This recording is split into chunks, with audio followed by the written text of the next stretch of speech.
All righty.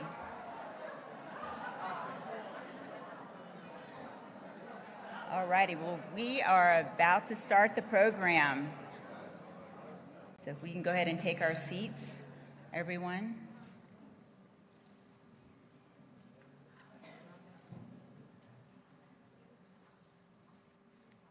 All right. Well, thank you so much. OCO friends and family and fellow Cherokees, I am Kim Teehee, Cherokee Nation Delegate to Congress, and I also serve as Senior Vice President of Government Relations for Cherokee Nation businesses. Welcome to this special occasion dedicated to celebrating the extraordinary life and achievements of Chief Wilma Mankiller. I am honored to be your MC for this morning's celebration. Today, we are celebrating the addition of Chief Mankiller to the Barbie Inspiring Women Series collection, recognizing her impactful legacy. Chief Mankiller embodied qualities of strength, resilience, and trailblazing leadership to align with Barbie's mission to inspire and empower.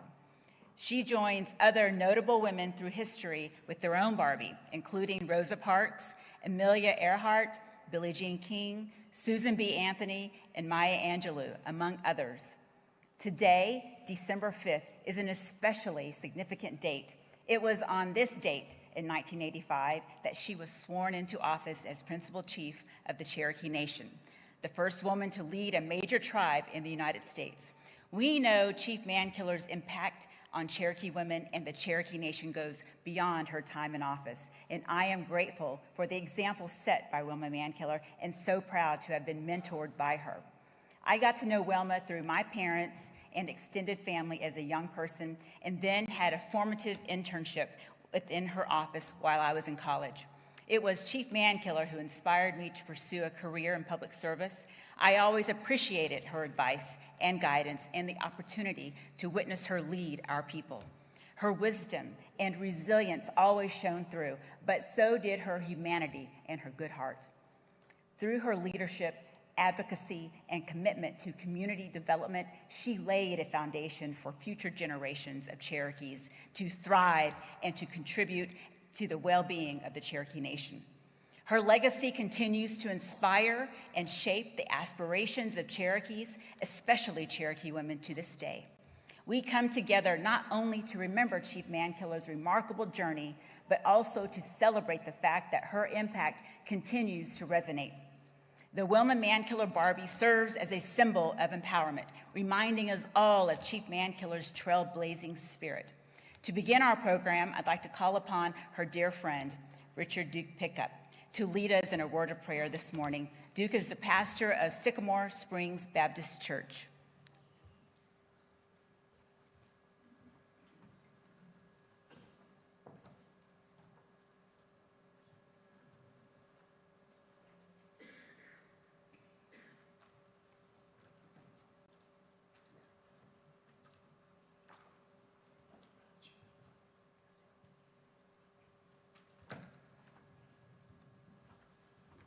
I'm going to ask you to stand, please.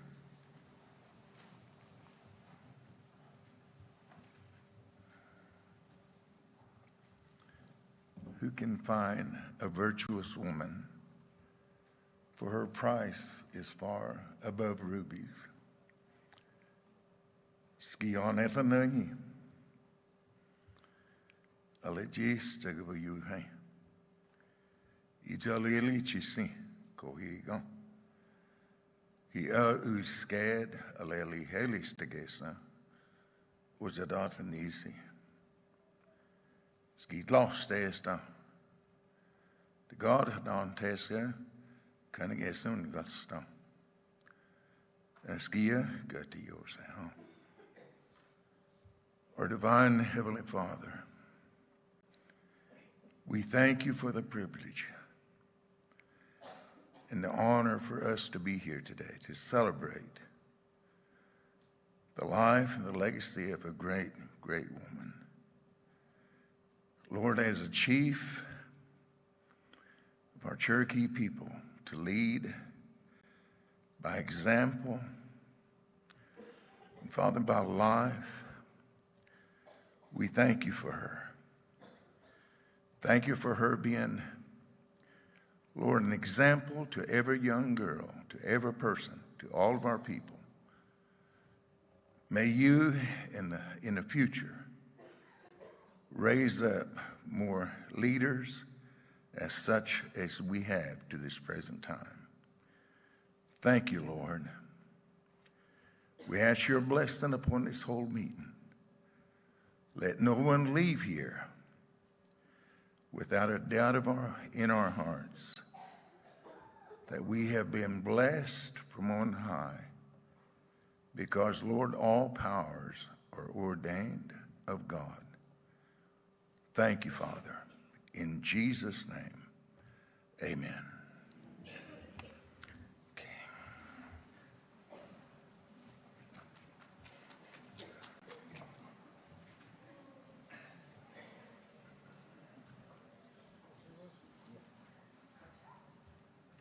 Wado, Pastor Pickup.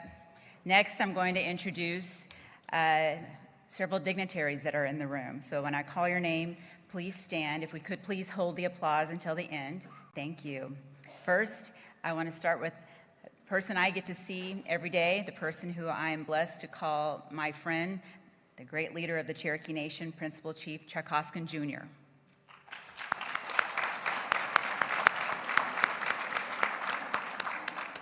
I'd like to also introduce first daughter, Jasmine Hoskin.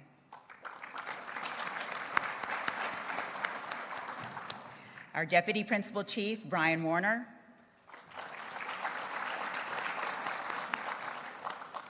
The former Principal Chief and current Executive Chairman of Cherokee Nation Businesses, Bill John Baker. The former Deputy Principal Chief, and Cherokee Nation Secretary of Veterans Affairs, S. Joe Crittenden. Cherokee Nation Chief of Staff, Corey Bunch. Cherokee Nation Secretary of Natural Resources, Christine Justice. Cherokee Nation Deputy Secretary of State, Kanan Duncan. Cherokee Nation Deputy Secretary of State, Tara Lee Montgomery. Chief Economist and Special Envoy to the United States Department of Treasury, Traylana Scott. Next, we have tribal counselors. We'll start with Speaker of the Tribal Council, Mike Shambaugh, representing District 9. Next, we have Sasha Black Fox Pauls, representing District 1. We have Condessa Teehee, representing District 2. Lisa Hall, representing District 3. E.O. Junior Smith, District 5. Joshua Sam, District 7. Melvina Shotpouch, District 10. Joe Deere, District 13. Joining us from our Cherokee Nation Supreme Court is Justice Shauna Baker. We have Cherokee royalty here as well. Miss Cherokee Keely Sanders. Junior Miss Cherokee Addison Rouse. Little Cherokee Ambassadors Sky Rodwell and Camille Teehee and Grace Thomas. Cherokee Nation Businesses Board of Directors, Jerry Holderby. Julietta Rockala. Tommy Sue Wright. Alrighty. We also have another counselor with us, Cody Poindexter, District 8. I also want to welcome Mayor Suzanne Myers from the City of Tahlequah. I'd also, if you would bear with me, I'd like to acknowledge the Mankiller family who are here as well. A big hand of applause for them, please.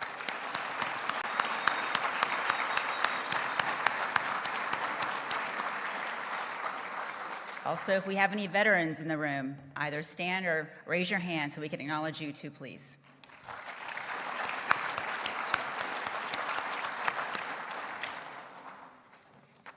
All right, thank you. Now it is my pleasure to call upon Deputy Principal Chief Brian Warner to provide welcoming remarks. Deputy Chief Warner has been a strong advocate for cultural and language preservation, workforce training, and personal and family wellness. He is a former educator and has helped secure more educational opportunities for Cherokees across the country, including higher education scholarships, public school support, STEM access, and early childhood development. Please welcome Deputy Chief Brian Warner.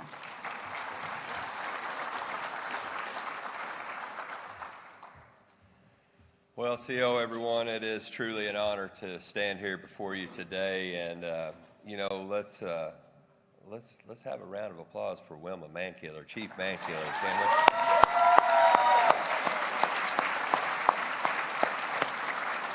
I mean, what a special day for me, and I am, if you're running the teleprompter, I'm going off script, guys, so just bear with me here. But it's something that I've come accustomed to doing. But I want to tell you a story. Many of you, you've heard me talk about before how special the Strawberry Festival was to me. But my ultimate strawberry queen will always be Chief Wilma Mankiller.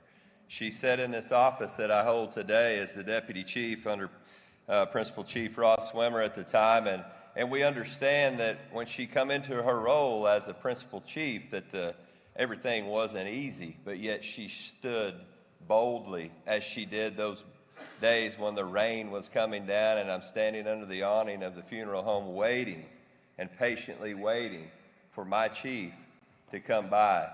Not long ago, I got to take some time, and we should always do this more often, and this is in a sense of what Wilma stood for. I had some folks that were having a tough time out in some little small Cherokee communities, and they needed to talk to their deputy chief. And I took that day, and I drifted, and I went through the hills, and I was up around Nycut, and I ended up, coming through Rock Fence Road, and I made my way to Greasy and a few other places along the way. And I come back, and I can remember telling my wife, she said, "What'd you do today?" I said, "Today I was a deputy chief." I said, because I got to go out and visit with the people. And many people have told me the story of Wilma. They said Wilma was the chief of the people. She always went to visit her folks. And that day I felt just tethered a little bit closer to somebody that we all admire, somebody that helped us, that stood in the wake for so many things, not just for our beloved Cherokee women, but for all of our Cherokee people. She showed us a new way to do things. She showed us how to connect with one another and to make that long-lasting, enduring connection of what the Creator created each and every one of us to do, which was to give that grace, to give that mercy, and to be loving. To be loving. And it's a testament today to the amount of love that Wilma Mankiller had, because as we look out across this audience, so to the family, Chief Hoskin, Tribal Council, I want to say it's been an honor and a privilege to stand here today and to dote on somebody that we all loved so much, and that was our Chief Wilma Mankiller. Thanks be to God, folks. Wadon.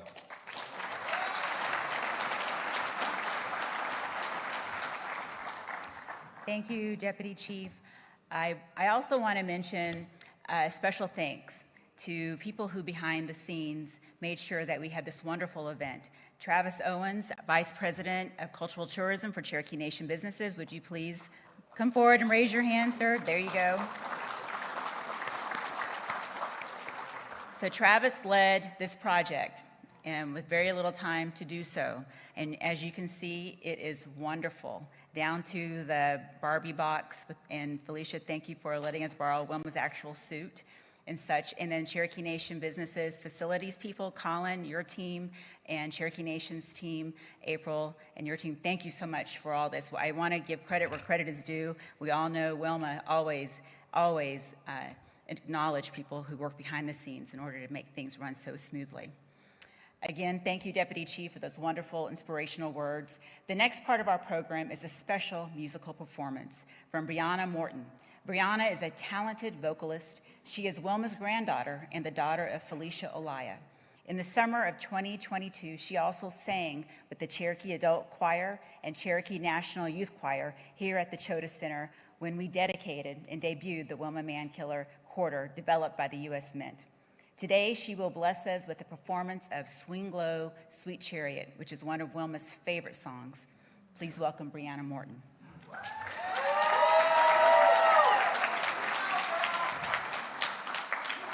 I looked over Jordan, and what did I see? Coming for to carry me home. I saw a band of angels are coming after me, coming for to carry me home. Swing low, sweet chariot, coming for to carry me home. Swing low, sweet chariot, coming for to carry me home.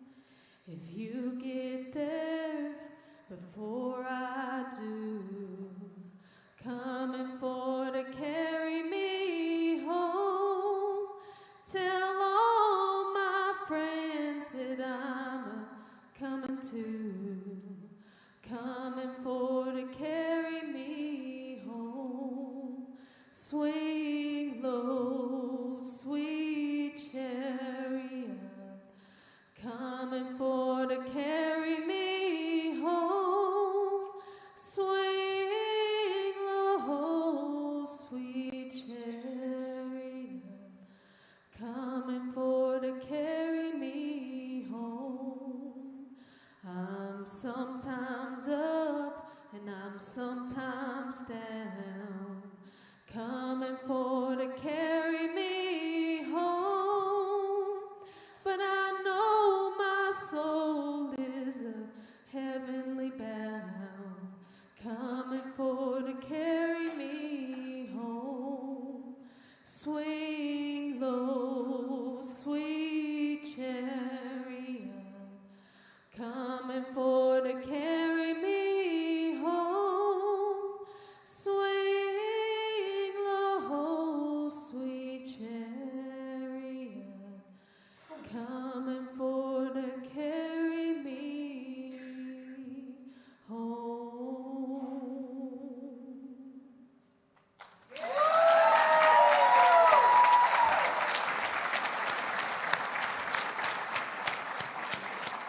What oh, Brianna, that was a beautiful, beautiful and very touching song, and thank you so much. I just am in awe of your voice.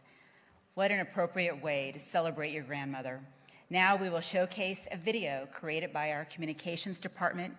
Our social media team collaborated with Mattel Company to create a video of young ladies from elementary school to young professionals who are still impacted and influenced by Chief Mankiller. We hope you enjoy hearing and seeing these young ladies speak in their own voice about the powerful legacy and the excitement of seeing the Barbie doll. Enjoy.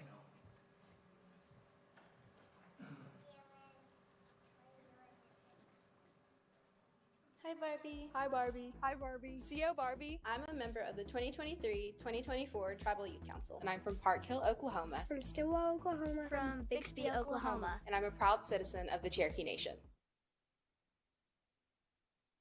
As a champion for women, girls, and Native Americans, Wilma became the first female chief of the Cherokee Nation. She would help and use whatever knowledge she gained from that experience and use it to help others. She was simply a doer. She was not afraid of hard work or adversity. She put our people first and has empowered Indigenous women like myself to pursue leadership roles. She broke barriers and society norms to serve and lead our people. She paved the way for Cherokee women, and I am thankful for that foundation. It shows young Native American girls that they can be whatever they want to be.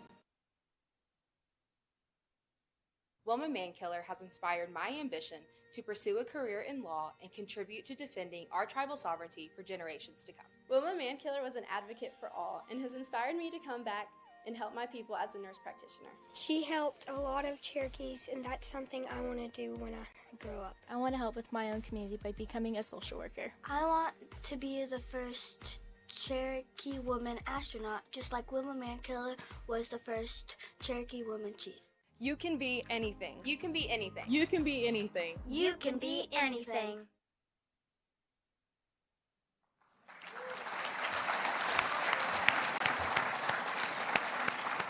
Wado, and I know several of those young ladies are in this room, so Wado, to you, thank you so much.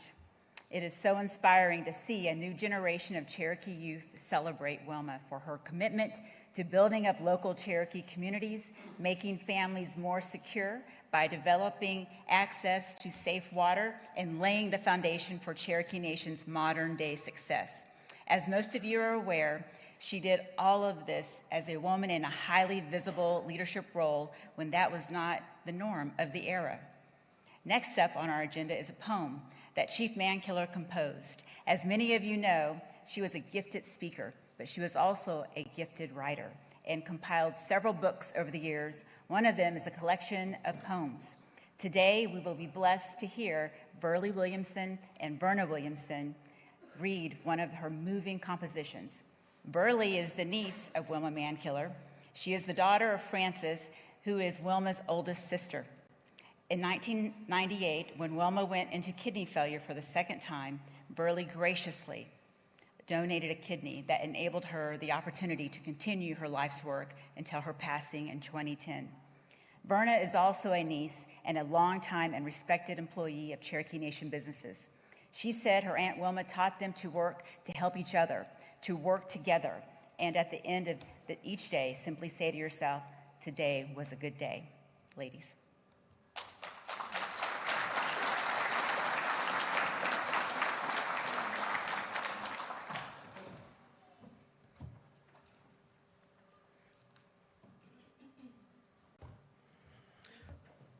Mine is called Comfort. Let me take off my glasses, sorry, can't see.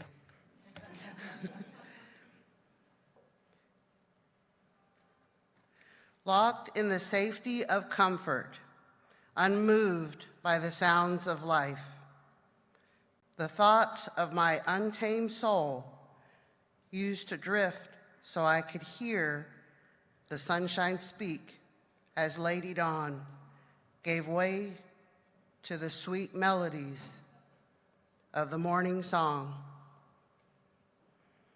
And I did once, long ago, drink the ancient nectar of an autumn moon.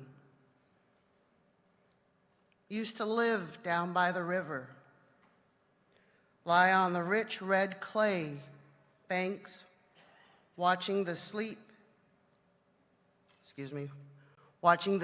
sun dance, and just listen to the loud whispers of the moods that could still move me.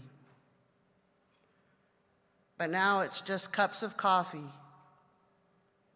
wicked dreams, and an occasional glance at what used to be. I'm still locked in the safety of comfort, unmoved by the sounds of life.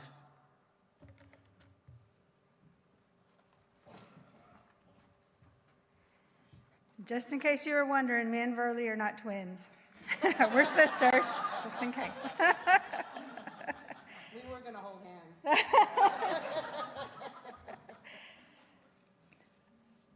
I just wanted to say before I read my poem that I really, really am so thankful to God and that He placed me into this family, because I really, really love this family.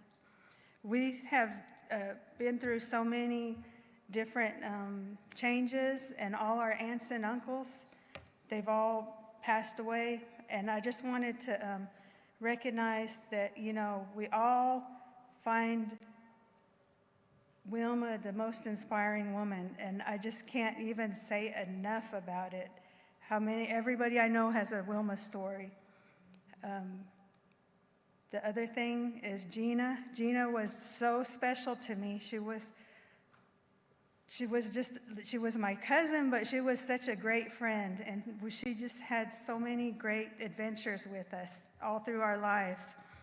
And the last thing I wanted to say about it also was our last uncle very recently passed away, and he didn't want anybody to mention him or anything, so I'm making him mad right now because I just wanted everybody to remember him, because he gave Wilma the first kidney, and he was the last of our aunts and uncles, and he was very, very special, and he really didn't want to be recognized either. Just like Wilma would probably hate this, but we love it.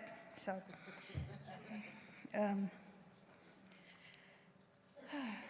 the other thing I was going to say was I wanted to tell a short story about when I first started working up at Grove. I have an employee. Like I said, everybody's got a Wilma story.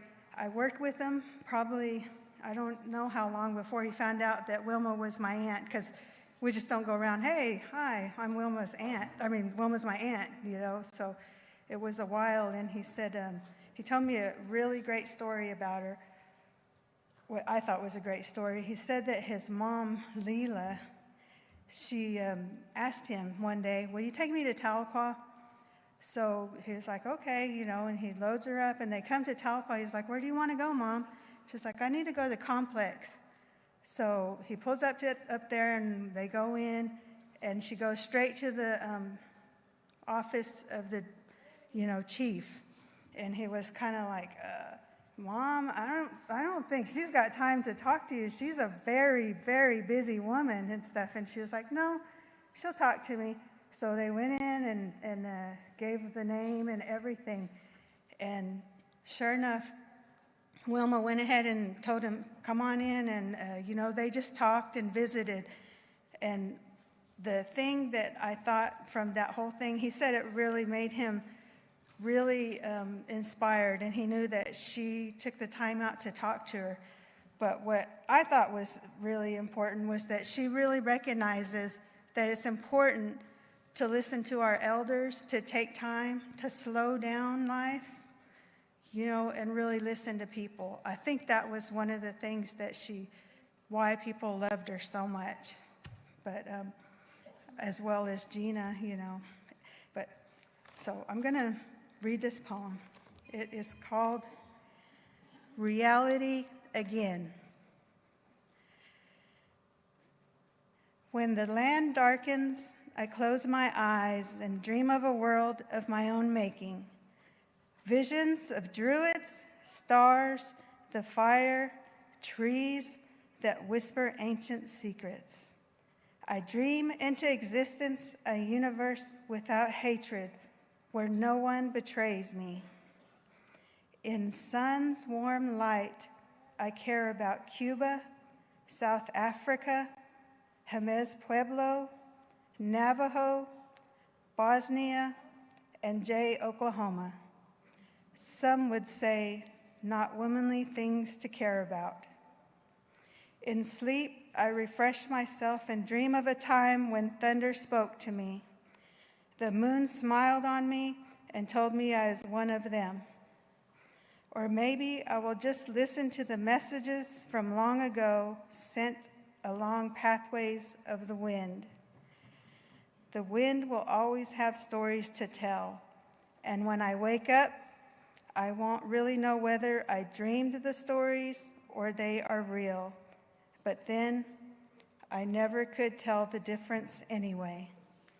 Thank you.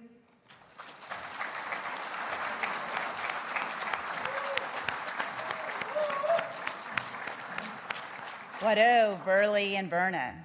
Next up are some very special guests. The people who knew Wilma the best, the family members who were closer to her than anybody.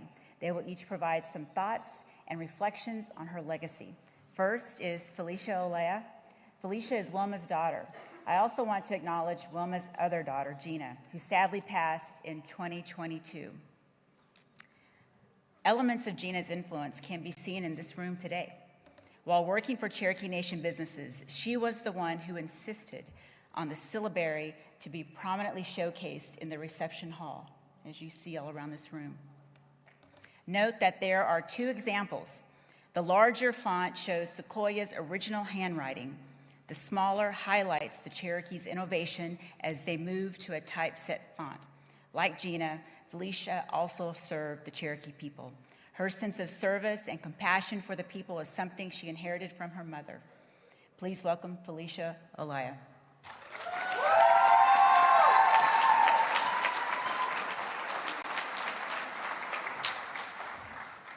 Thank you, Kim, for that great introduction and honoring my sister. Sorry, I'm a little emotional. First, I want to start off by introducing my family. I'd like to introduce my children. Aaron, would you please stand? Jaron and Brianna, my nephew Kellen, my daughter from another mother, Erin Michelle, and my Aunt Vina. She is the widow of my late Uncle Don that just recently passed. If you're a Mankiller, would you please stand up? And please give him a round.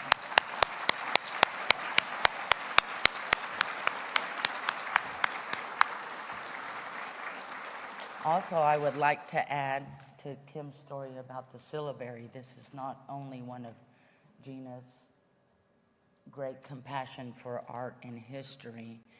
Throughout the Cherokee Reservation, there are several Cherokee entities that hold her compassion for history and her compassion for art. When you go into the Cherokee Nation outpatient clinic, if you look around and you see all the displays of artwork throughout that facility, that is Gina's work. I feel her with us today, as well as my mother. Most people talk often about the political side of my mother, and today I would like to share some personal notes about my mom. She was very humorous. Back in the 70s, when her and my father divorced, she was looking for ways to keep Gina and I cheerful. Not sad, because now we have an absent father. So she thought it was very humorous to smash her face with pantyhose and hide behind a door and scare the crap out of us. We didn't think it was too funny. Later in life, we did laugh about these times, but who would have thought that a person that smashed her face with pantyhose would one day receive the Presidential Medal of Freedom?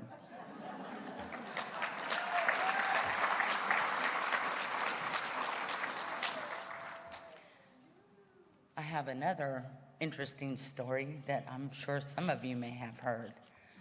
When she was inaugurated principal chief, one of her first duties was to attend the 5 Civilized Tribes Museum meeting. Not museum, 5 Tribes meeting. She walks into the room, and at the head of the table there sits 4 men representing the other 4 tribes. There was no chair for my mother to sit. So she gets up and she goes, finds a chair, sits at the head of the table. They conduct the meeting. They talk about all their business with their tribe, and they're getting ready to close the meeting. And she stands up and says, I am Wilma Mankiller. I'm the principal chief of the Cherokee Nation, and I have a report to share also. Mind you, from that day forth, there was always a chair at the head of the table for her.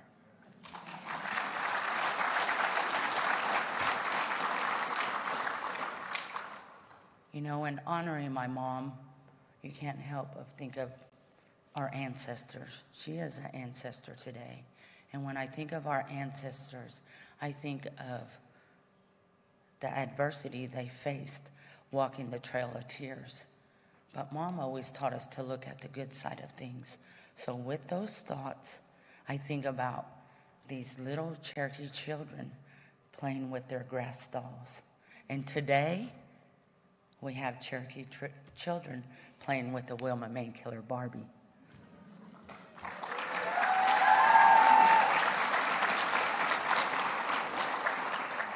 have warm thoughts at our next family gathering, which is Christmas, of my granddaughters, my nieces, many family members sitting on the floor playing with the Wilma Mankiller Barbie, thinking that one day I hope that they become a leader or a principal chief of the Cherokee Nation. I'm going to leave you with a quote from my mom. It is engraved on her headstone today. It is a quote that I chose with the help of, I think his name is something Mink, from Cherokee Nation. He helped me design Mom's headstone. But it reads, what's his name? Sam? Dan Mink, yes. Many years ago when she passed in 2010. And it reads,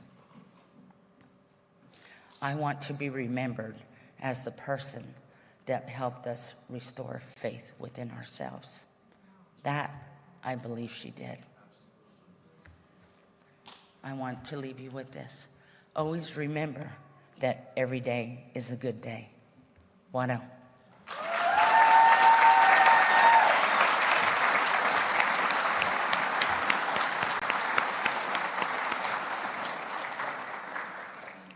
Thank you. Thank you so much for those beautiful and inspiring words, Felicia.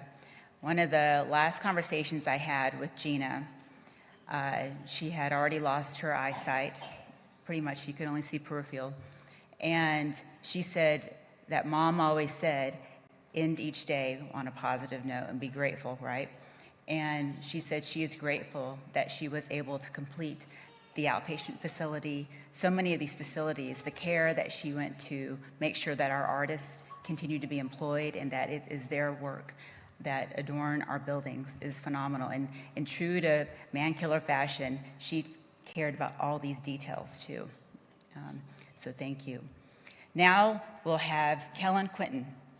Kellen is Wilma's grandson and his mother is Gina Olaya. Kellen?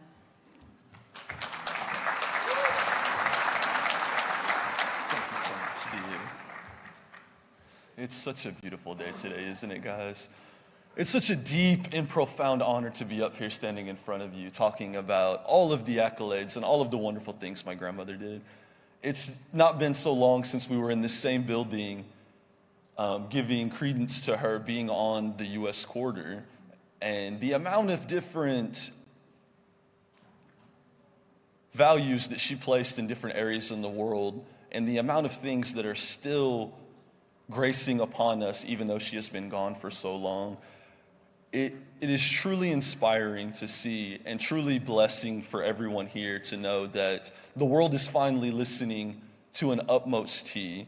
Now that we have the United States government itself finally gave her recognition of a level further than we could ever imagine, even though she did get the Presidential Medal of Freedom. And when she got that, we didn't think it was possible for her to get any honor higher than that.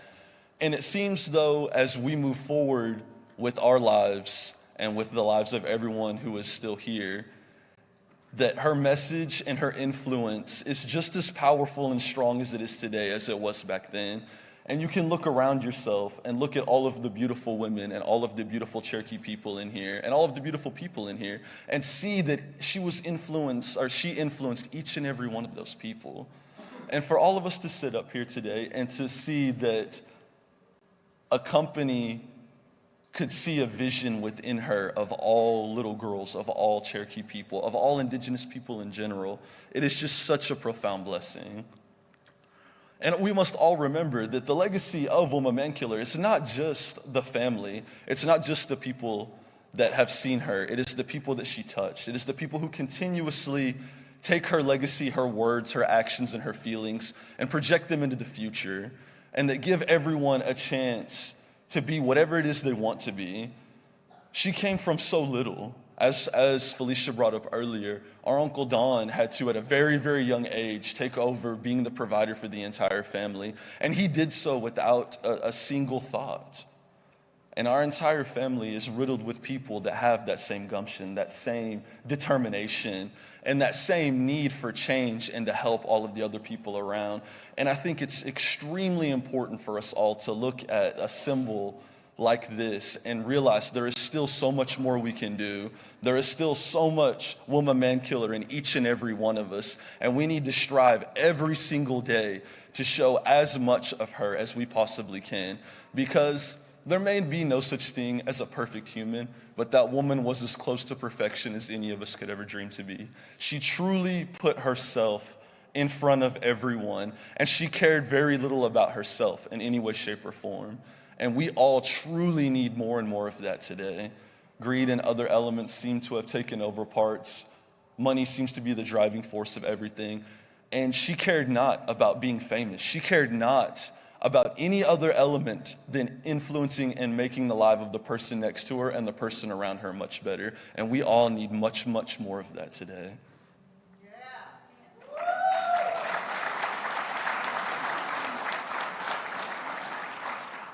Gloria Steinem famously quoted as saying, "In a just world, Wilma Mankiller would have been president."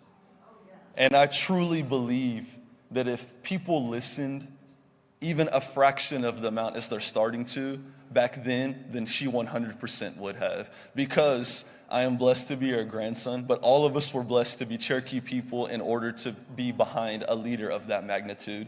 Because I don't know throughout history if I can pinpoint somebody without talking about the greatest people to walk the face of the earth and not have Wilma Mankiller's name in that. We all miss her dearly, but I feel that we miss her leadership even further. We miss the status, the symbol, and the foot that she always put forward no matter what it was. Not many of you know, some of you recall about how sick she was. Not many know how sick she was. And how many days was it that that woman should have never got out of bed, that she should have almost rolled over and gave up because the situation was truly that dire. And that woman reached for her document book, she reached for the laptop, she reached for the phone, and she continuously worked and gave her body, mind, and soul to the people, because that's who she was and that's truly who she believed we should all be. And I truly think that this symbol here proves that everyone is finally looking towards that, and we have yet another symbol that we can all get behind in the glory of Wilma Mankiller.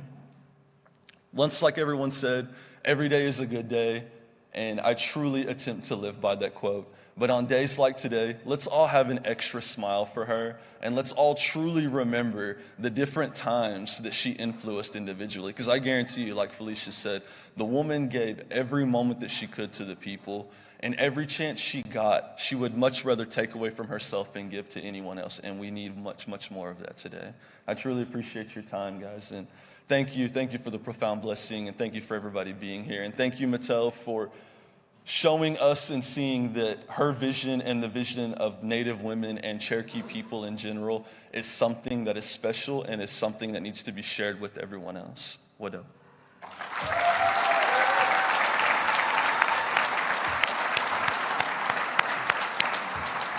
Wado, Kellen. Thank you. Thank you so much.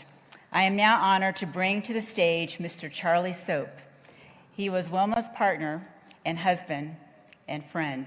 From Stillwell, he is a Cherokee speaker who served under 3 chiefs. He was a community service group leader for the Cherokee Nation, overseeing a $100 million budget dedicated to public transit, roads, bridge and infrastructure projects, environmental health services, housing assistance, youth programs, and natural disaster relief. He is a U.S. Navy veteran and was the producer of the major motion picture, Cherokee Word for Water, which told the story of Charlie and Wilma's work to get the Bell community in Adair County a water line for clean water. In 2021, Principal Chief Chuck Hoskin Jr. enacted the Wilma P. Mankiller and Charlie Soap Water Act to ensure that everyone on the Cherokee Nation Reservation will be free of any barriers to accessing clean and safe water. It is a fitting tribute to their vision. Please welcome Charlie Soap.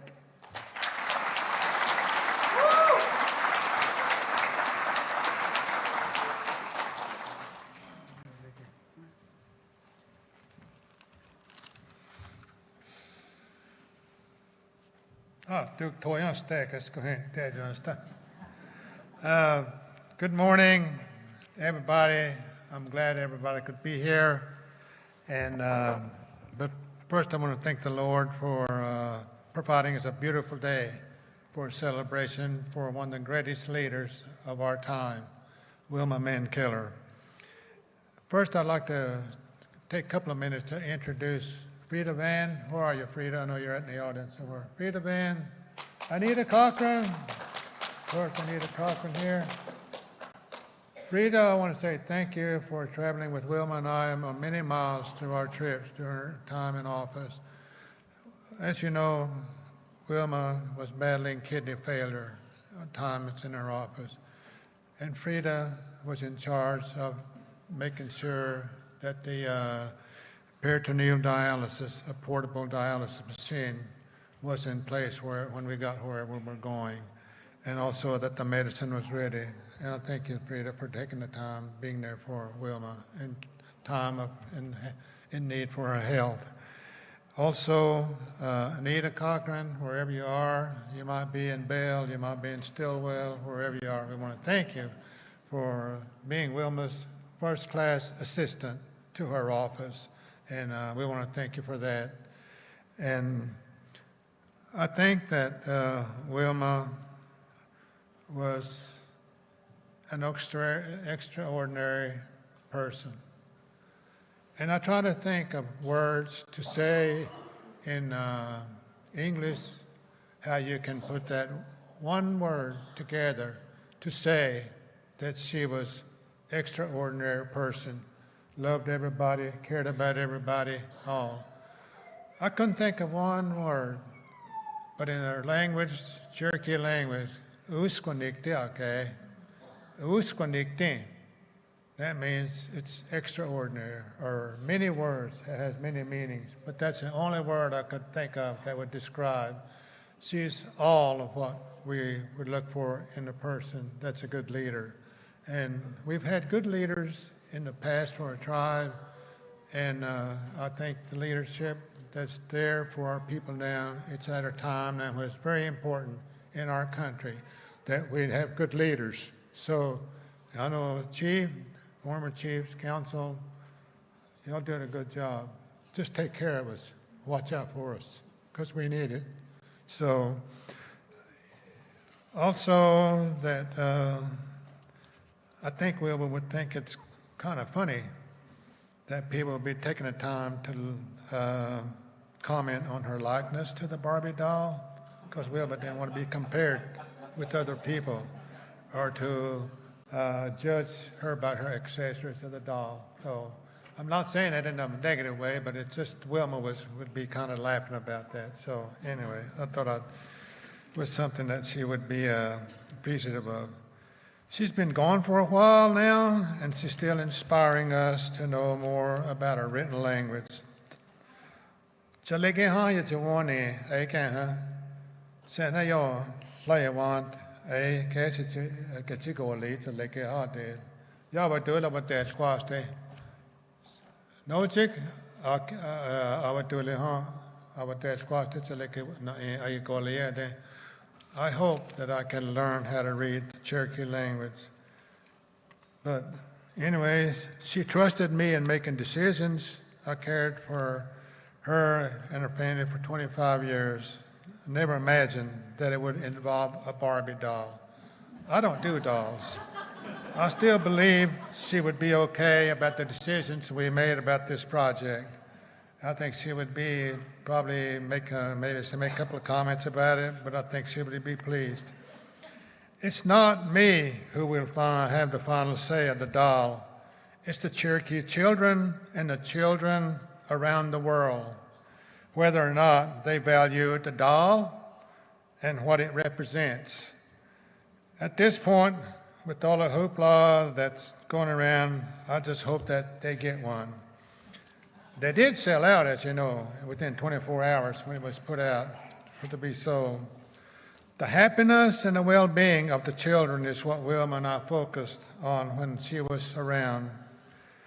And I want to say thank you to Mattel team for making the Wilma Mankiller Barbie doll. Also, at this time, I would ask the Mankiller family, would you please stand?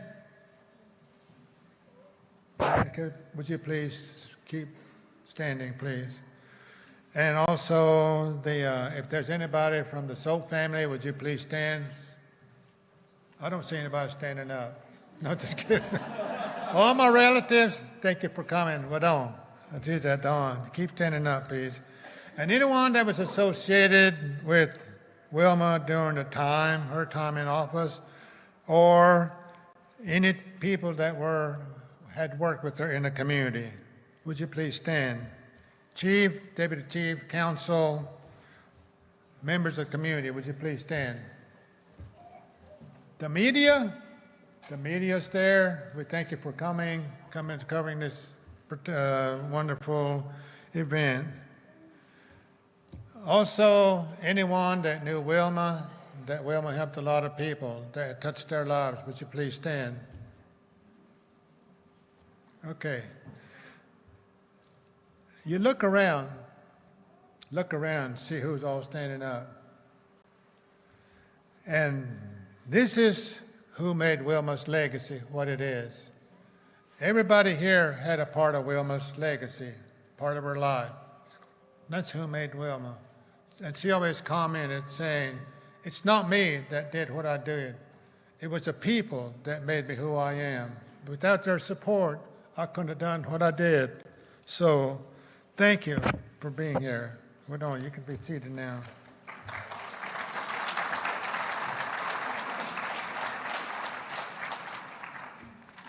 A few years back, when I was at Rocky Mountain, I was in front of the pole barn. You know, we had to move. I had to move after Wilma left because the mold took over the house. That mold is a bad thing. It'll kill you, believe me. I always thought I could tough it out, but I didn't stand a chance. But when I was standing there, I could see Wilma come over here. Wilma stood there. She always, a lot of times, wore a long black dress and white blouse. And I didn't want to look because I knew she would fade away. So I just kept looking straight ahead. And I could see her laughing. And I'm standing there thinking, it's not funny, you know, because I feel like I'm a failure because the mold took over the place. But there's nothing I could do about what was going on. We had ServPro come in, do their cleaning up the house. 2 or 3 years later, he came back. And I've been told that you'll never beat mold. It's impossible. So, and then I stood there, she came a couple of steps forward. And I kept looking straight ahead. And the message she gave me was, Charlie, she was laughing, said, our era is over. Said, our time together, we've done what we could. He said, now you go and live your life, enjoy your life.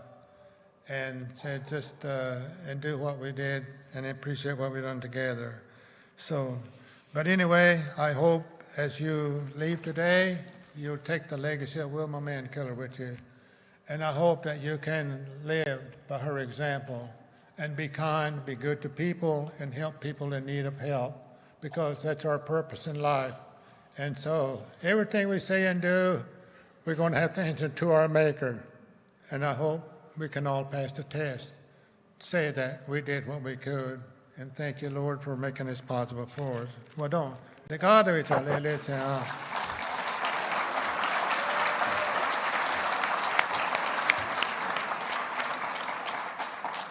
What Charlie. Thank you. Thank you so much for those words. Now I am proud to introduce Principal Chief Chuck Hoskin Jr. to give his reflections on this monumental day.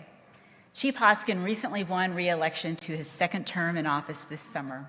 As Principal Chief, he increased minimum wage at Cherokee Nation and Cherokee Nation businesses and secured the largest language investment in the tribe's history to expand Cherokee cultural preservation. He prioritized health and wellness initiatives, including record investments in behavioral health and addiction treatment. He has also prioritized the protection of families and women by expanding our efforts through the One Fire program. As we know, women are so important to the tribe as a matrilineal society and the tribal government. Today, women make over 70% of the tribe's workforce.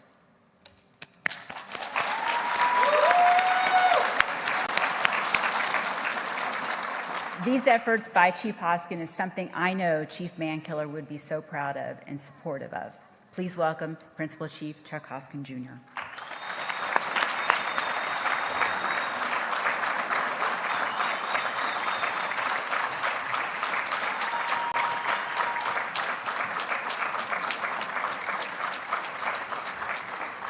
Although Delegate Teehee, Deputy Chief Warner, members of the council, members of the cabinet, Felicia, and the entire Mankiller family, and Charlie Soap, and all of your family.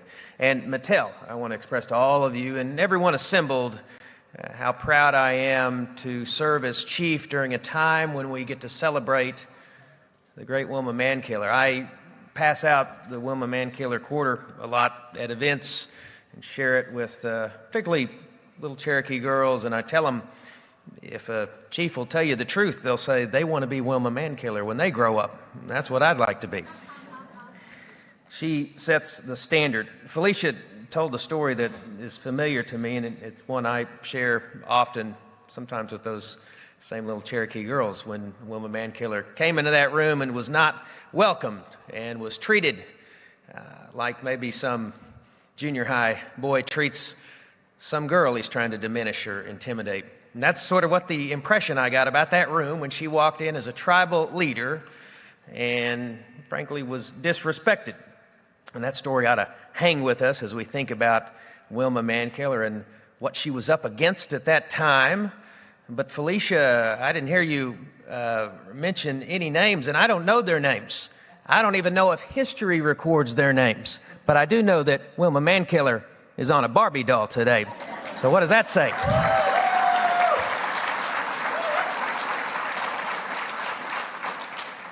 She, throughout her life, demonstrated such grit and determination. She fought for justice for people who needed someone to be a champion for them.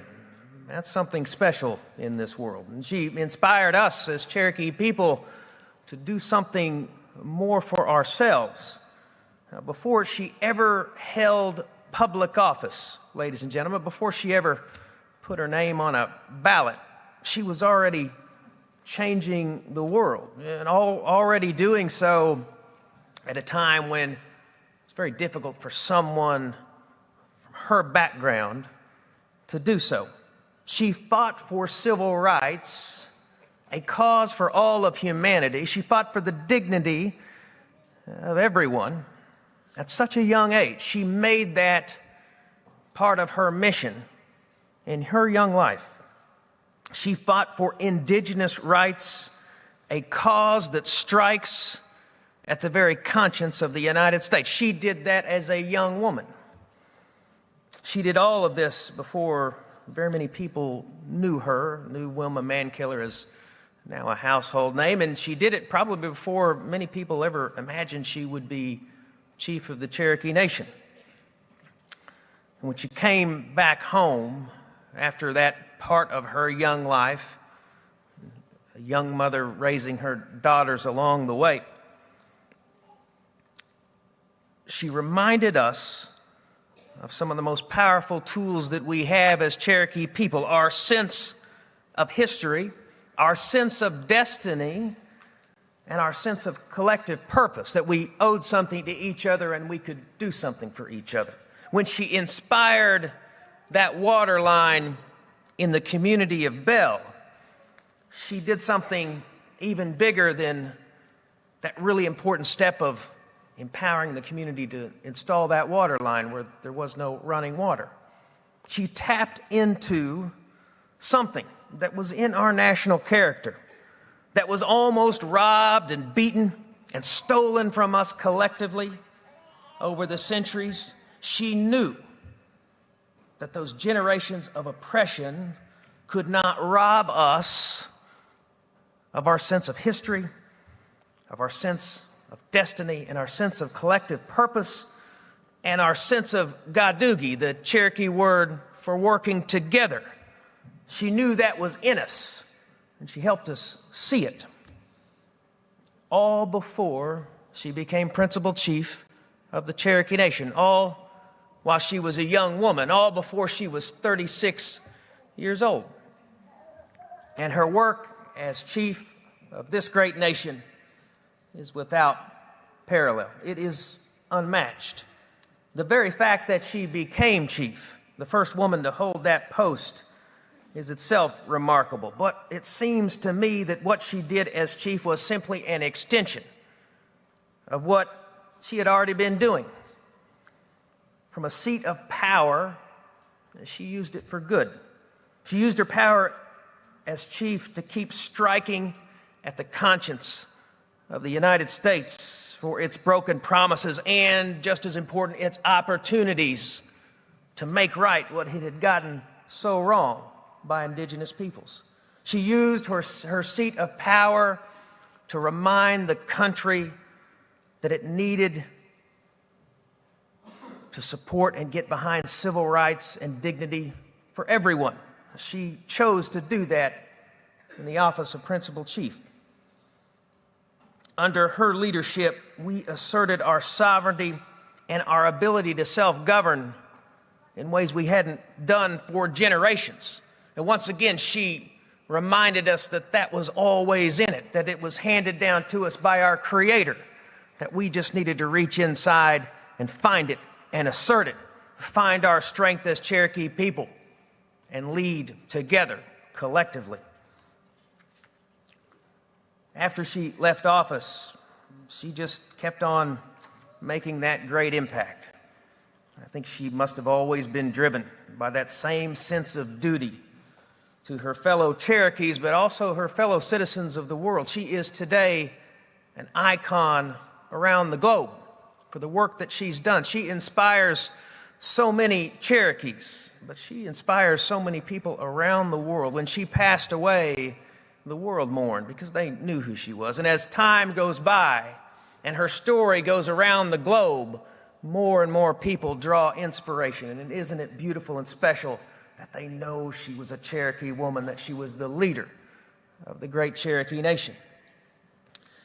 Ladies and gentlemen, Charlie Soap did something very powerful a while ago when he asked those of us who had some connection with Wilma Mankiller to stand up. Then I was honored for him to ask me to stand up. I have met Wilma Mankiller one time. You could feel something in her presence. I was a teenager following my father around as he campaigned for office. That was the one time that I met her. So it was generous of Charlie to ask me to stand up.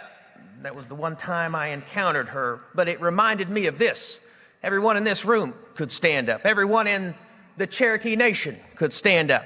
People who were not born until after Wilma Mankiller passed away could stand up. People around the globe who care about civil rights and the dignity for all human beings and justice in this country and doing right by what this country has gotten so wrong, they could stand up. Whether they're Cherokee or not, if they believed in the causes to which Chief Mankiller committed her life as a young woman, as a chief, and after she was chief, they could stand up.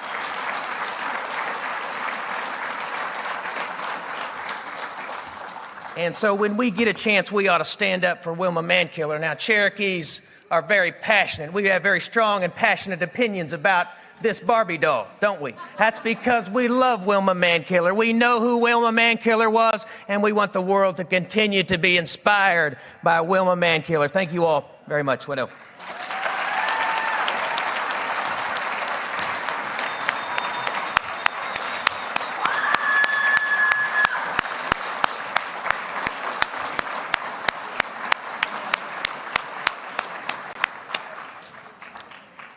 Thank you, Chief Hoskin, for those amazing, amazing words.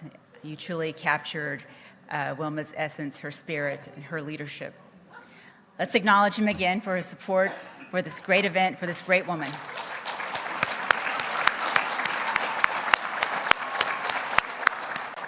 Mentoring young people is something Wilma was universally known for. I'm a recipient of that mentoring.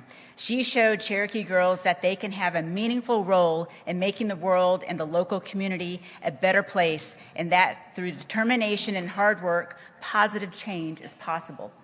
She urged me to go to law school at that time, and still today, there were so many complex legal issues impacting tribes that she felt it critical that more of our people need to learn the law, and her observations are still true to this day.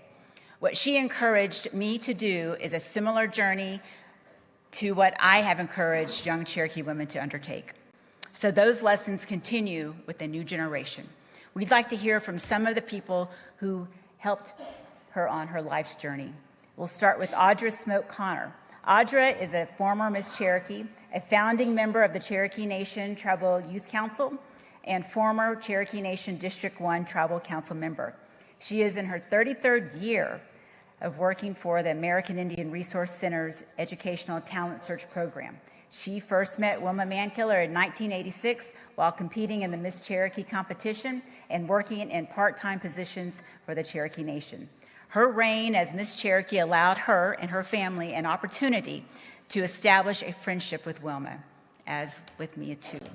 Please welcome my dear friend Audra to the stage.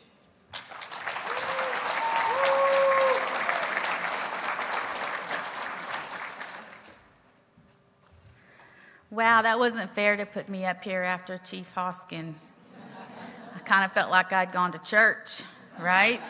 Thank you for that. Mary Kay, would you like to go next? Okay, sorry. All right. Thank you for having me. I'm actually very humbled to have been asked to be a part of this event today.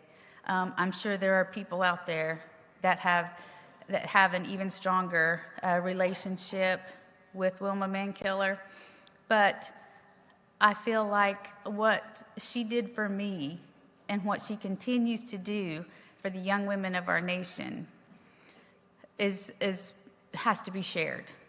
So I may not have been one of the family, but she always made me feel like family. So first of all, let me see a raise of hands. How many of you had Barbies? How many of you had Barbies? Yeah, we all had Barbies. But did you have a native Barbie? No. Did you have a Barbie of color? No, I didn't. I lived in Spavinaw. We didn't have that. I didn't have access to that.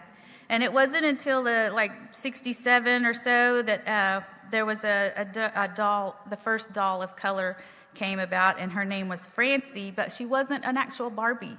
She was a friend of Barbie. So she wasn't a real Barbie.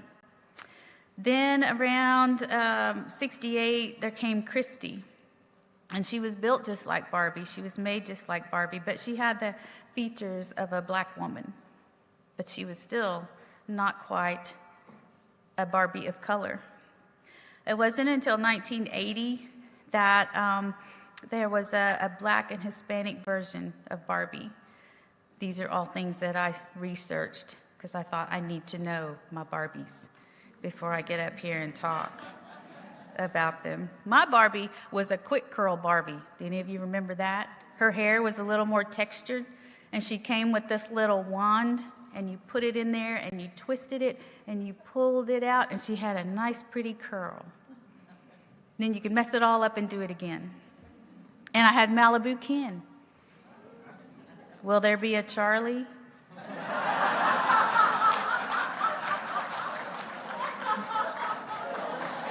Some of you might say, sure, there can be a Charlie. But by that time, I was 12 years old. I was like 7th grade. I wasn't playing with Barbies anymore, so I didn't have one of those. But, you know, at my age today, I will have one of these, and it's on its way. I just wanted to share, I had met Wilma Mankiller and Charlie Soap early, in my early years, as just a community member of Spavinaw. That's where I grew up. And our family was very involved in trying to build our community. And these folks came in and helped us.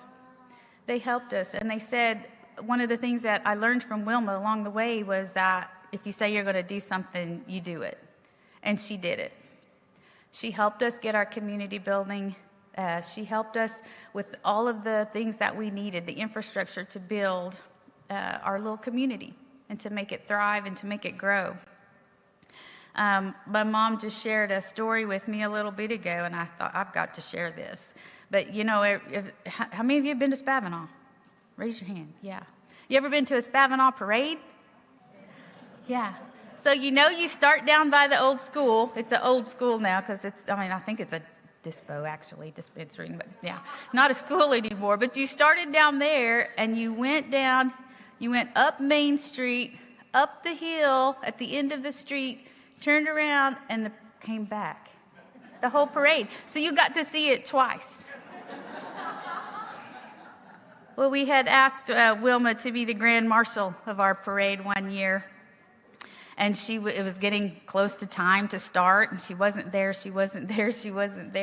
And when she did get there, she said, you know, who would have thought I'd been in a traffic jam in Spavinaw, Oklahoma? Everybody came for the parade. So when I came to college, moved here to college, 86, yeah, I'm going to date myself now. But I ran for Miss Cherokee for the first time. So, yeah, I ran 3 times. In case you all don't remember that little part of history, the 3rd time they said, give it to her. Or she will be back next year. Tracy Rabbit says, yes, give it to her, please. So I came here and I ran for Miss Cherokee, and that's when I really got involved in Cherokee Nation. And I was a part-time or full-time college student and a part-time employee through some of the programs here at the tribe. And during that time, I got to know Wilma even better. And like I said, 88, they finally gave it to me. I was Miss Cherokee, and I got to travel with her and do all the cool things. I'm so excited that I was, and so honored that I was a Miss Cherokee during her reign as chief, because she taught me a lot. She taught me many things. One of the things that she taught me was that, you know, you continue to do the work, even when people around you take the credit. She said, because people see the work that you do. Even though others may be taking your thunder, people are still seeing it. So continue to do the work. And I've always continued to do the work. And I appreciated that from her because it made me feel like it gave me that validation that I was doing things and it was being noticed, even though I might not have been in the headlines for it. That's okay. I'll have to say also that knowing Wilma Mankiller actually changed the trajectory of our whole family. Because I didn't, my folks, you know, my dad, I don't know if you remember my dad, the late William Smoke, but he was a community person. He wasn't a very outspoken person, but when he had something to say, it was important. And as I had graduated from college and started working for the tribe, that was always going to be my thing. I'm going to be the tribe. I'm going to work for my tribe, and I'm going to be there till I die. Well, Wilma came to my family and asked my dad back in 1990 to run for tribal council to represent Mays County, the Mays district, and he agreed. And because of the nepotism laws that we had at that time, it was, well, if he gets elected, you're going to have to give up your position. Really? Yes, really.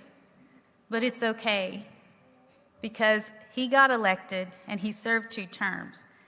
But he never would have done that if Wilma Mankiller had not asked him to and supported him in his candidacy.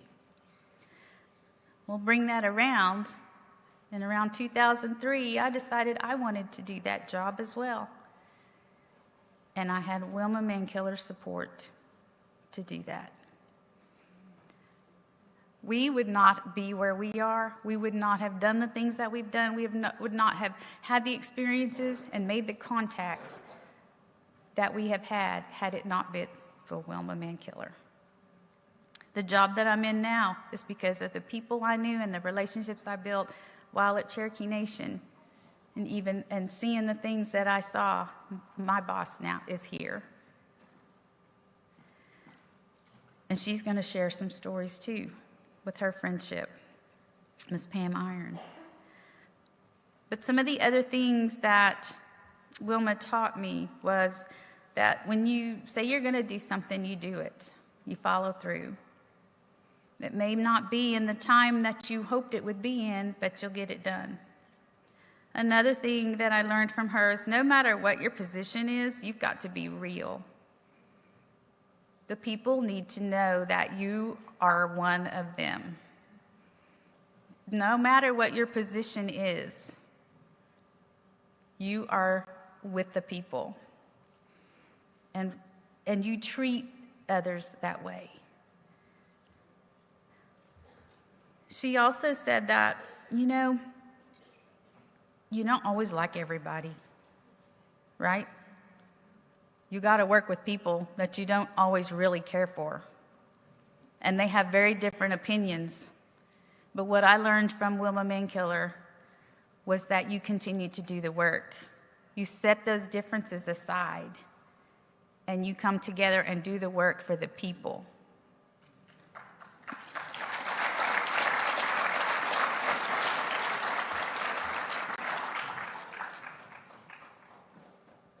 I may not have been one of the really close people in her circle, but she affected me in many, many ways in my family.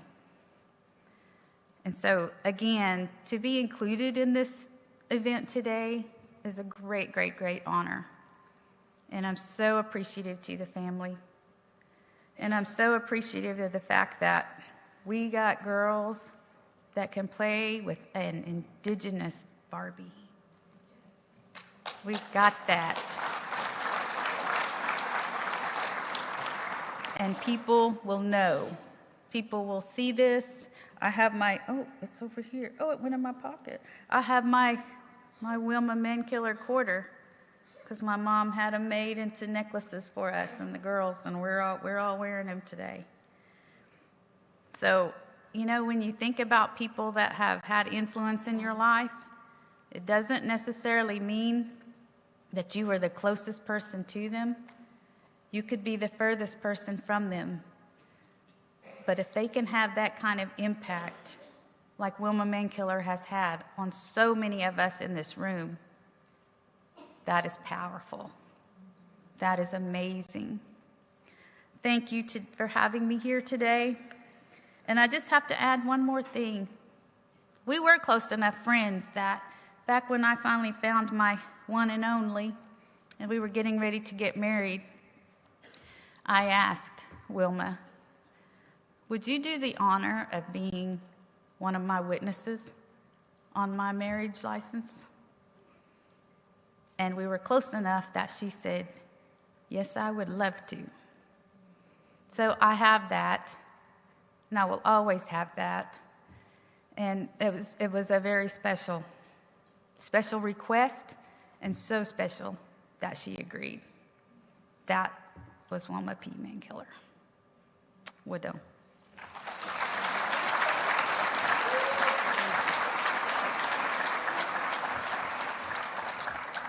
Thank you so much, Audra, for those heartfelt words. Now we will hear from our friend, Mary Kay Henderson. Mary Kay is a former Miss Cherokee and one of just 2 women to hold the title for consecutive years. She served as a youth ambassador and now serves as a mentor to current tribal youth. She has been the tribe's Cherokee National Youth Choir Director since 2003. She also has served on the Miss Cherokee Committee for at least the last 15 years. Please welcome Mary Kay Henderson.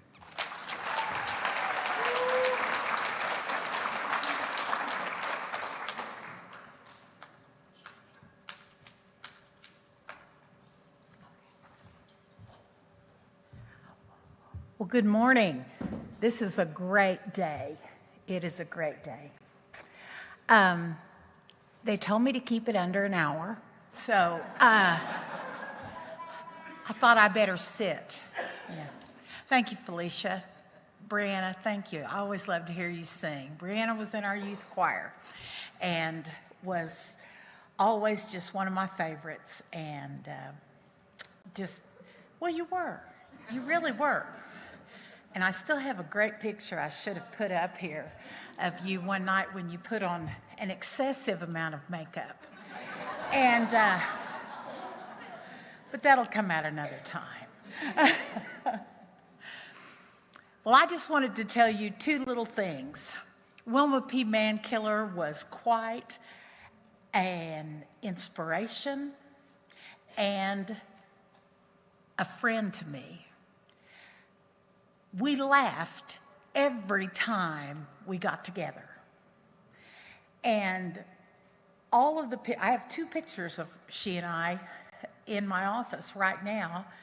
And she's got her head leaning back, laughing, and I'm trying to keep it together, and the men on each side of us are very stoic.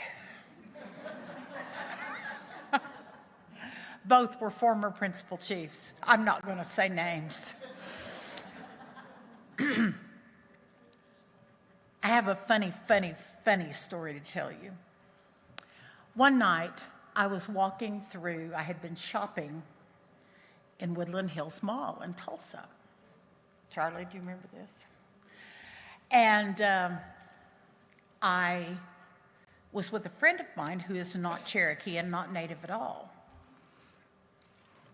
And we started walking out the Dillards downstairs to get to our car.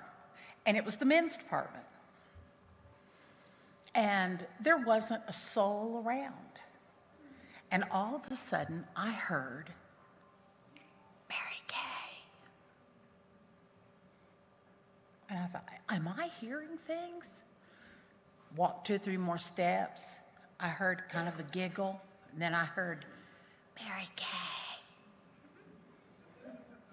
I said, Beth, did you hear that? And she goes, I did. I thought you were crazy the first time, but I heard it. Someone's saying your name, but I don't see anybody. Mary Kay. You could hear it again in just this laughter. I turned around. Wilma and Charlie jump up out of a clothes rack.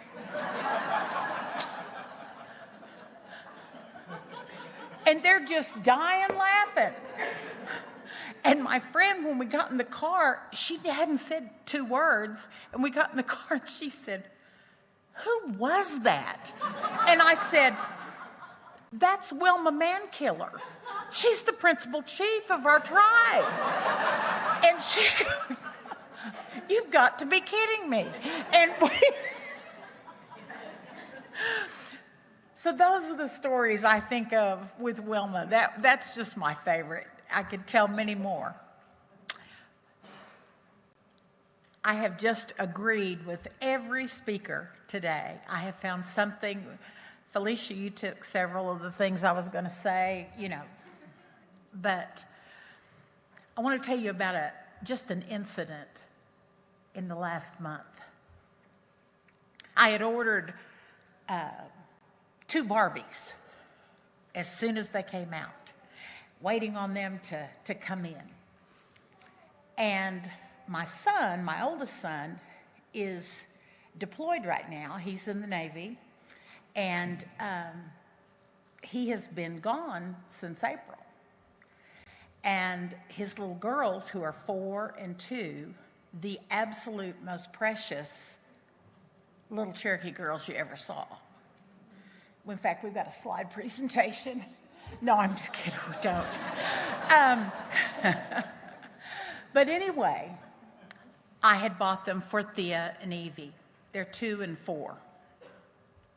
And Thea especially is very, very cognizant of being Cherokee.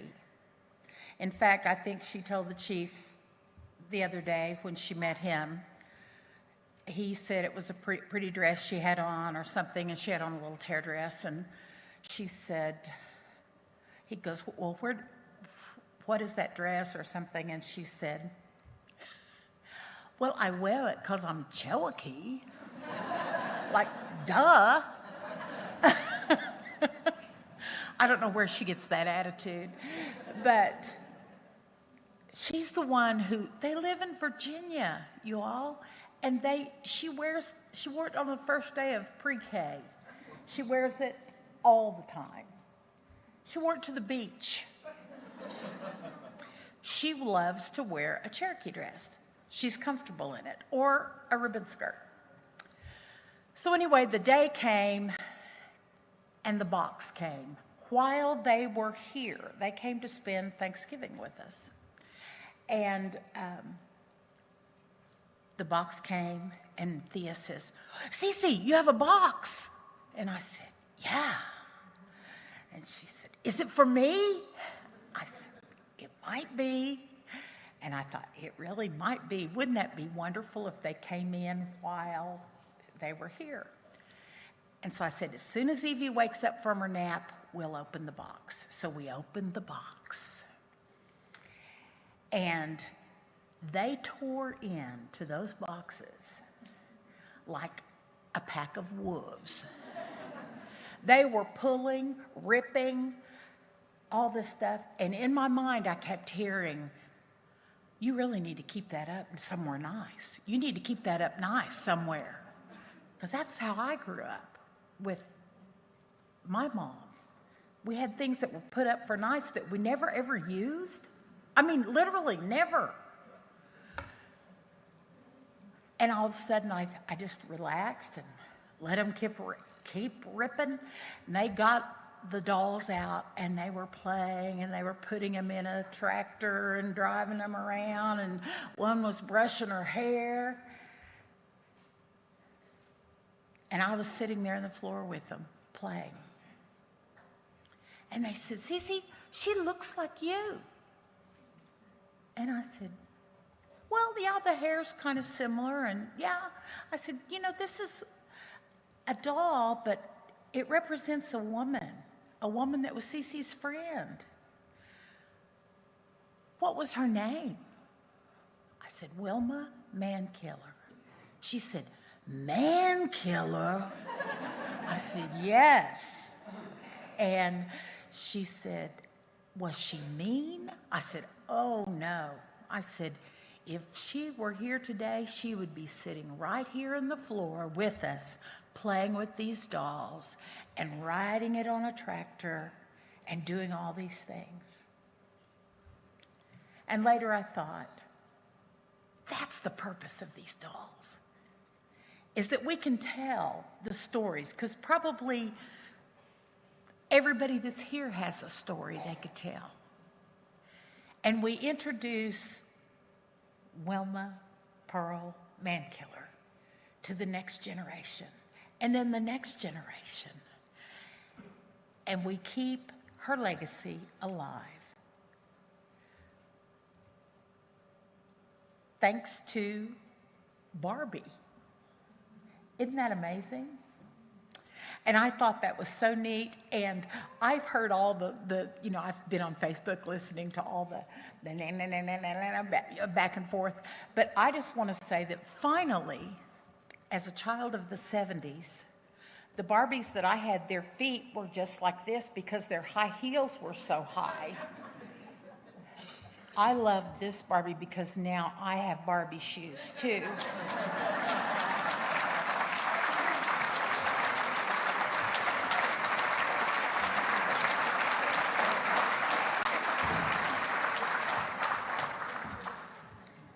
Wado, Mary Kay, thank you so much. Very well said, as always, and with great humor.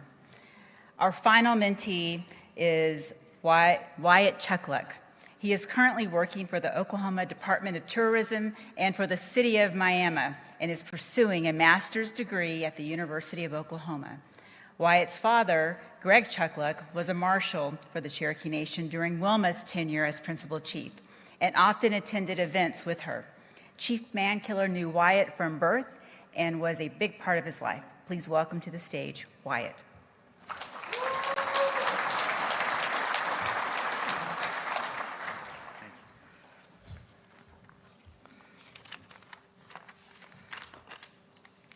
Good morning. As she said, my name is Wyatt Chuck Luck. You know,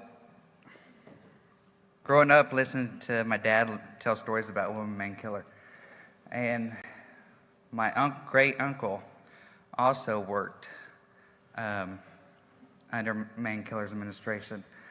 Chief Justice Ralph F. Keene as well. As she said, my name is Wyatt Chuck Luck. I am very honored to be able to speak to you all today, and thank you, Felicia, for asking me to do so. It is such an honor. When I got the call, when she had asked me, I was at work, sitting at my desk, and I said, I froze. I was like, what do I say? And I said, okay, I will do it. And I looked over to my boss and I said, guess what?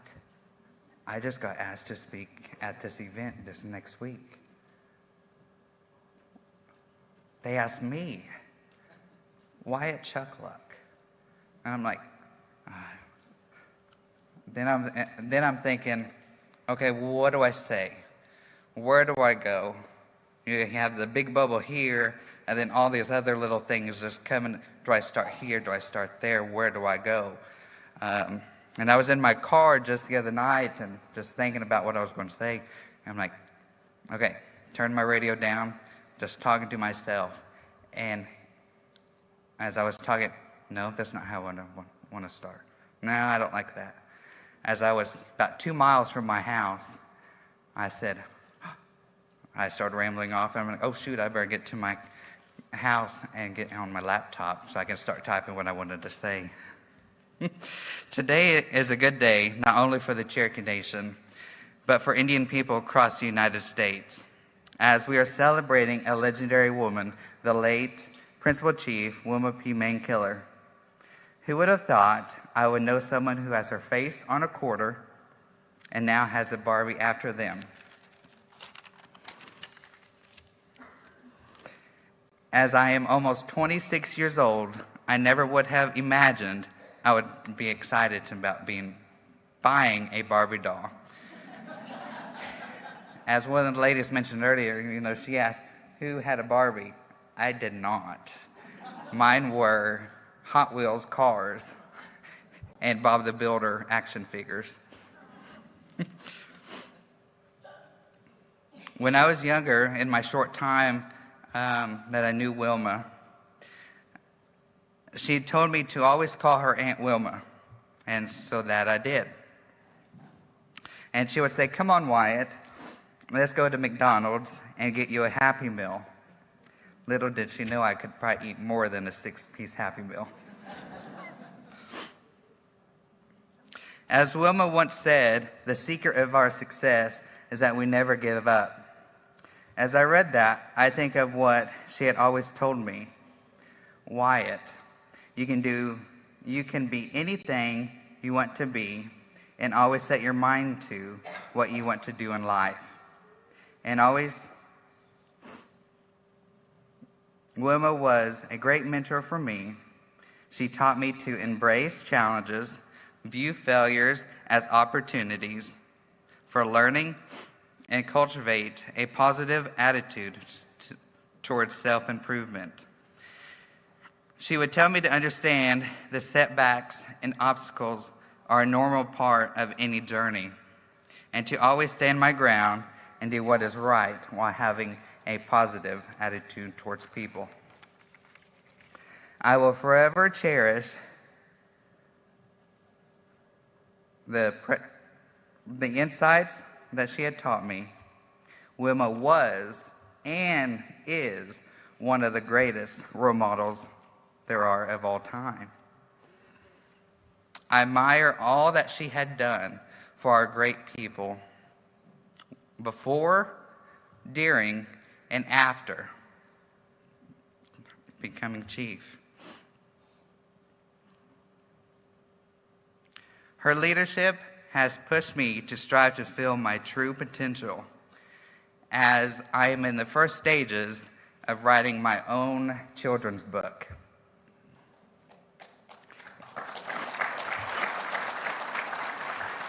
And to one day follow in her footsteps and lead our great Cherokee people one day. Thank you so much.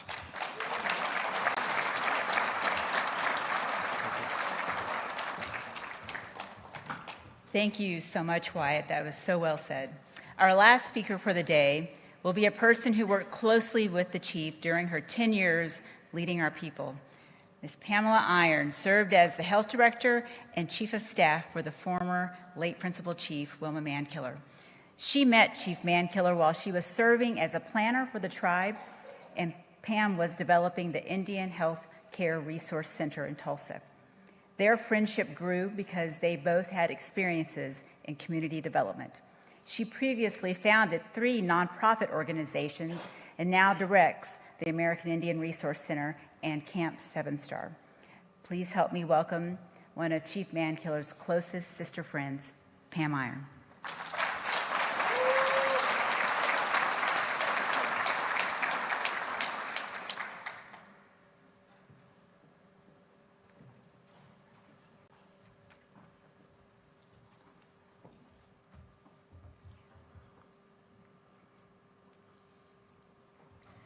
What I want to share with you today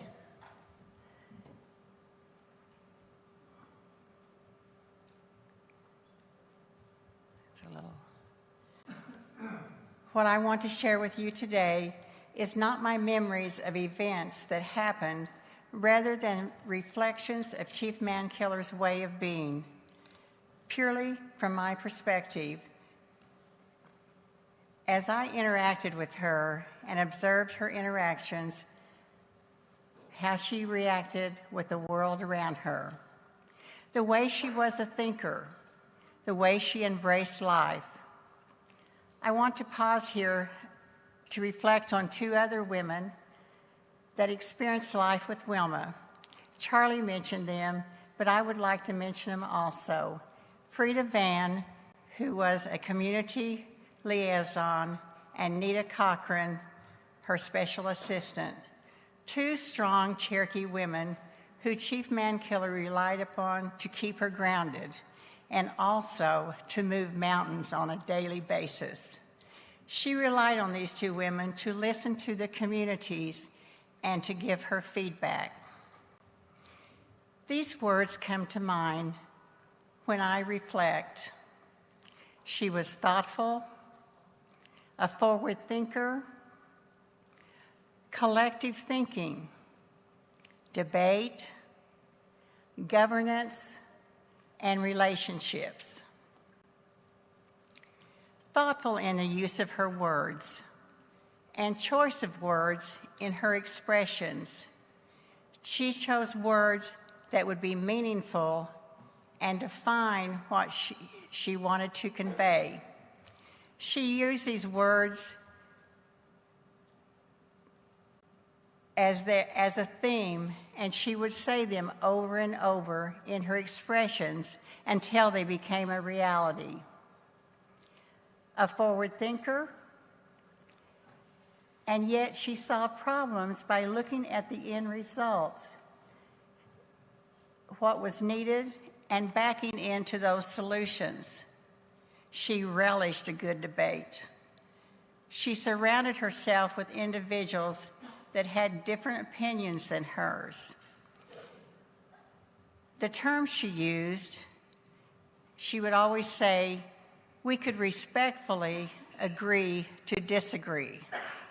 This was her philosophy on debate. You could debate an issue without anger and feeling entering in.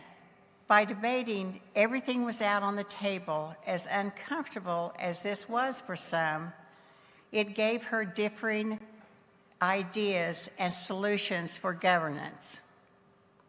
Collective thinking. She sought the opinions of her elders and community members as she formed her policies. As she interacted in the Cherokee communities, she would seek out opinions on various governance concepts that she was working on. Often, when she made her decisions or rolled out a program or policy, she would quote these individuals and give them credit for their insight and wisdom that they had shared with her. She coined phrases to express methods of governance. Chief Mankiller can be credited for gathering a group of tribal leaders for the beginning discussions on exercising sovereignty. Sovereignty was used as a term then, but no one was really exercising sovereignty until there was a lawsuit or immunity was needed. They would meet and debate over what is our sovereign inherent rights. The phrases coming out of these debates were a government-to-government relationship, depicting what the relationship should be between the U.S. government and tribal governments, self-governance, all terms that we use in our descriptions of governance between tribes and the U.S. government. However, these were not used until these debates, and also Chief Mankiller's public speeches and writings. These were taken and put into laws that now are precedent setting for the relationships that tribes now enjoy with the U.S. government. Wilma was all about relationships. This was one of the distinguishing marks of her life. She would keep the ties that bind you. She interacted with the Cherokee communities, as most of the speakers have said. She did this in her daily living and also spoke all over the world. I sometimes would accompany her to her keynote speaking engagements. She would be on the stage, and after she would eat and interacted with those around her, she would take up her paper napkin and begin to take notes. She would look out into the audience and then jot down a few words. Sometimes I could see the panic on the people around her, thinking, what is she doing? One time she told me a lady about had a heart attack, thinking she was just now writing her speech. This was a way of gathering her thoughts. She liked to gather her thoughts before she spoke. A tool she used, she told me, to soothe her, and a way to collect her impacting phrases. This was a way that she came out with her key points. In many of her presentations, she would share her story of her childhood and other turning points in her life, and this lighted the flame of many, instilling them to reach for their dreams. Some of these powerful phrases were, be of good mind. She said her elders would say, clear your mind and think good thoughts. Be of good mind. And of course, the title of her book, Every Day is a Good Day, depicts the philosophy of her being. In closing, I would like to quote a friend of hers, Don Greenfeather, and a friend of mine. He had worked with Chief Mankiller when she first went to work for the tribe. His words were simple, and yet the most telling. She knew her people. She knew the needs of her people. Wado.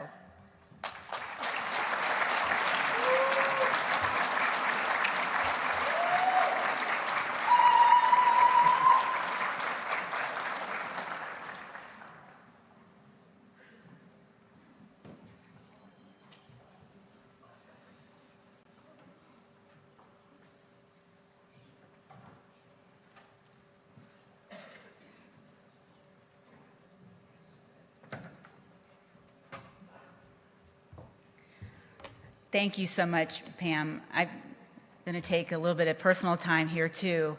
One of the lessons that I've learned from Wilma was the meaning of sister friend. She had this sisterhood from celebrities to people locally. And I tell you, and it's not about the celebrity or people locally as much as it is about the relationship itself. You know, when I was in college and I was Wilma's intern, you know, that's when she was starting to get sick. And when I moved to DC, by that time, she'd always have this small group of women friends, sister friends. You know, there were days when you just knew she didn't feel well. You could see it in her eyes. You know, but she'd come to work, and these sister friends would step up, and without asking them, they knew how to care for her. And I value that because one of the lessons, and I think one of the meanings behind her legacy, is how she valued those relationships, how she built those relationships, how to this day, the women in her life who were strongly tied to her every day are the kind of women that we want to be and have in our own lives. And so I learned to be a sister friend. I learned about her humor, you know, teasing Gloria because she couldn't cook, you know, and using her oven as a bookcase, Wilma would say. You know, Wilma coming to New York when she got one of her honorary degrees, I think from Smith, and inviting me to New York to be there, knowing those were times when she wasn't feeling well. But yet she still took the time to mentor.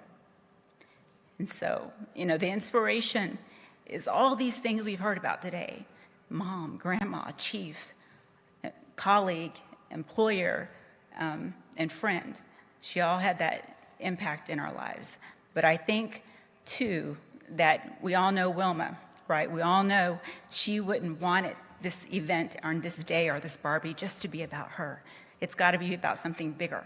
And I remember when the book came out about her life, and the several months leading up to that, because she'd had plenty of offers and opportunity to write her story.